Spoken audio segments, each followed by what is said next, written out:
नमस्कार, आपका स्वागत है हमारे YouTube channel make a thought, जिसमें आप विज्ञान और उसके साथ जुड़े आश्चर्यों के बारे में जानेंगे। चलिए शुरू करते हैं। मंकी पॉक्स एक बीमारी है।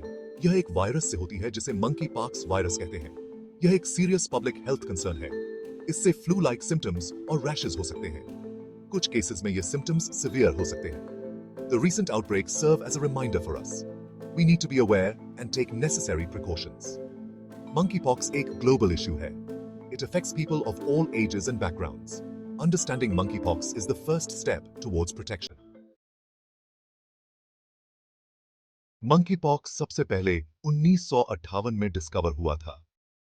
यह उन मंकीज में पाया गया था जिन्हें रिसर्च के लिए रखा गया था। सबसे पहला ह्यूमन केस 1970 में रिपोर्ट हुआ था। यह डेमोक्रेटिक रिपब्लिक ऑफ कॉन्गो में हुआ था। मंकी पॉक्स मोस्टली अफ्रीका में पाया जाता रहा है, लेकिन आउटब्रेक्स दुनिया के दूसरे हिस्सों में भी हुए हैं। ये आउटब्रेक्स बताते हैं कि यह वायरस फैल सकता है। यह स्प्रेड जानवरों से इंसानों में और इंसानों से इंसानों में हो सकता है। हिदायत है। मंकी पॉक्स वायरस एक तरह का ऑर्थोपॉक्स वायरस है। इस ग्रुप के वायरसेस कई बीमारियां फैला सकते हैं, जैसे कि small pox. Monkey pox virus की एक यूनिक स्ट्रक्चर होती है।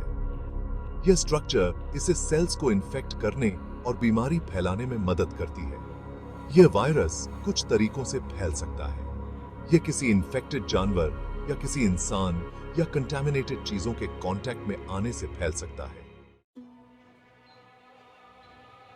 मंकी पॉक्स के सिम्टम्स यूजुअली इन्फेक्शन के 1 से 2 हफ्ते बाद दिखाई देते हैं। कभी-कभी उन्हें दिखने में 3 हफ्ते भी लग सकते हैं। कॉमन सिम्टम्स में बुखार, सर दर्द, मसल एक्स और पीठ दर्द शामिल हैं।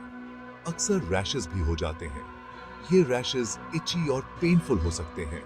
अगर आपको लगता है कि आपको मंकी पॉक्स हो सकता है, तो तुरंत डॉक्टर को दिखाएं। Getting better, treatment and care. Monkey pox का कोई स्पेसिफिक ट्रीटमेंट नहीं है, लेकिन सिम्टम्स को मैनेज करने के तरीके हैं। डॉक्टर्स आराम, फ्लूइड्स और over the counter pen relievers लेने की सलाह देते हैं। सिवियर केसेस में एंटीवायरल दवाइयां इस्तेमाल की जा सकती हैं। स्मॉल पॉक्स के खिलाफ वैक्सीन लगवाने से भी मंकी पॉक्स से कुछ हद तक बचाव हो सकता है। अपने हाथों को बार-बार साबुन और पानी से धोएं। बीमार लोगों या जानवरों के कांटेक्ट में आने से बचें। अगर आपको मंकी पॉक्स से पीड़ित किसी व्यक्ति की देखभाल करनी ही है, तो प्रोटेक्टिव गियर पहनें। अगर आपको मंकी पॉक्स है, तो आइसोलेशन बहुत जरूरी है। घर पर रहें और दूसरों से कांटेक्ट लिमिट करें ताकि इसे फैलने से रोका जा सके। The fight continues. Research and the future. Scientists actively monkeypox पर रिसर्च कर रहे हैं। वे नई वैक्सीन्स और ट्रीटमेंट्स भी डेवलप कर रहे हैं। ऑनगोइंग रिसर्च बहुत जरूरी है। यह हमें पोटेंशियल आउटब्रेक से आगे रहने और अपने रिस्पॉन्स को इंप्रूव करने में हेल्प करती है। मंकी पॉक्स के खिलाफ लड़ाई के लिए एक कोलैबोरेटिव एफर्ट की जरूरत है। इस एफर्ट में गवर्नमेंट्स, हेल्थ केयर प्रोवाइडर्स और पब्लिक शामिल हैं। Section 10, learn more resources and information. Monkey pox के बारे में ज्यादा इंफॉर्मेशन के लिए कृपया विजिट करें the world health organisation WHO and the centers for disease control and prevention CDC। आपकी हेल्थ इंपॉर्टेंट है। Stay informed and stay safe. ऐसे ही रोचक और दिलचस्प विज्ञान से जुड़ी जानकारी के लिए आज ही सब्सक्राइब करें हमारे YouTube channel make a thought.